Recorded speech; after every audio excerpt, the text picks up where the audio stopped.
All right, today we're going to switch it up. So normally I ask questions or answer questions from your perspective. Today I'm going to ask a question and explore that. And so the question today is, why do you love the word we so much, you collectively, right? And so the issue is here, when you look at sales decks, when you listen to sales pitches, sales talk track, what you see so much and so often is the word we, right? It is just all over the place. And that might not seem problematic, right? And I've had a lot of sellers over the years argue with me that says, no, we is great, right? We is a really effective word to use because it's demonstrating that we're in this together, that we're part of the team, that we're collaborating, that we are on the same page, that we're unified, etc. Right? And so the hope with the seller is that by using the word we, that it almost tricks the buyer into thinking that you're already part of the team. And if you're already part of the team, then why not just sign the contract? Why not just, make it official? And so there is a presumptive nature to using we that sometimes buyers don't like because they're like, hey, you're not part of the we yet. The other part of we that's problematic is it's one of the most confusing words because what does it mean, right? When you say we, is that referring to you and your team, like as the seller? Is that including the buyer? So when you say we, it's not really clear kind of who is in that bubble, right? And that's part of the challenge with we. So if we map it out to be able to say, okay, when you use the word we, who is in this, right? Is it you? Is it your team?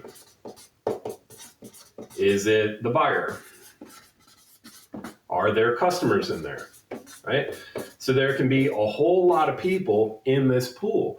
And a big part of communication is clarity. So when you purposely use words that are vague at best, it can create confusion in the buyer's mind. And so when you say something like this, they almost have to stop listening to try to figure out, okay, now you just defined a group and I'm not sure who's in that group. And so they just start mentally cycling to say, now when you said we, who was in that, right? And this might not seem like a big deal, but say you say it, and then the very next point you're making is super important. What you've now done is you've had the buyer mentally check out to figure out this riddle that you've thrown them, and they are not paying attention to anything that you say. And then when you do it time and time again, it's like you're just inviting the buyer to constantly mentally check out when you are talking. And so why would you do that? Right? You're just making it harder for them. You're making it more confusing. And that's problematic because the clearer you can be, the more probable that win is going to be. And so it's just important that when you're thinking about language and when you're thinking about communication, that you want to be clear, right? And so most times when you are communicating to the buyer, it's really you, right? You're talking about them. And so if you're talking about their value or their peril or risk, etc., that's when you is a better word because you're shifting the focus onto them. Now, sometimes people don't like you because it can feel accusatory to say, oh, you're the worst. You are terrible. I'm not sure why you have a job. And so when you use you in that sense, then the buyer becomes defensive and they're like, who are you to tell me what's what, right? But it's not about that. So it's not about I'm using you for judgment. You should never be using judgment in a sales conversation anyway.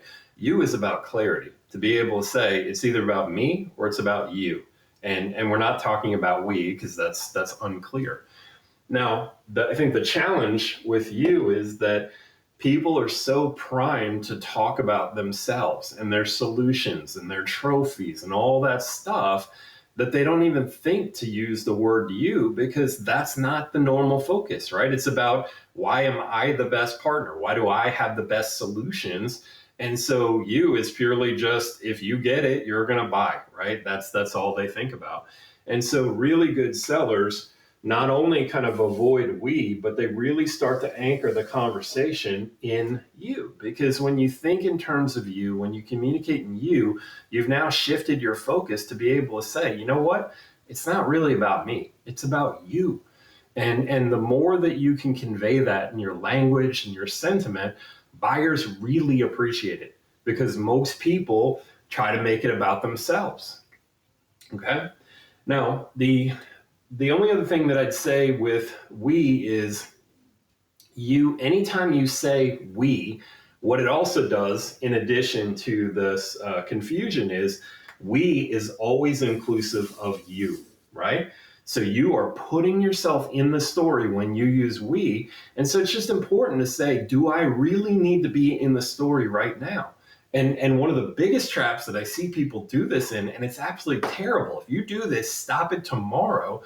When you're talking about risk and peril and the risk of no change, that is the terrible time to say we. Because if you say, man, we are struggling, we're not running efficiently, we're losing customers, we're on the brink of bankruptcy, it's like, why would I partner with you? You sound like the worst vendor in the world. So why are you using we in that sense? Because you're putting yourself in a burning building. All right. So you just want to be careful to not just be clear and kind of avoid unclear language, but when you use we, you are putting yourself in the ring. And do you really want to be there? Because a lot of times you don't.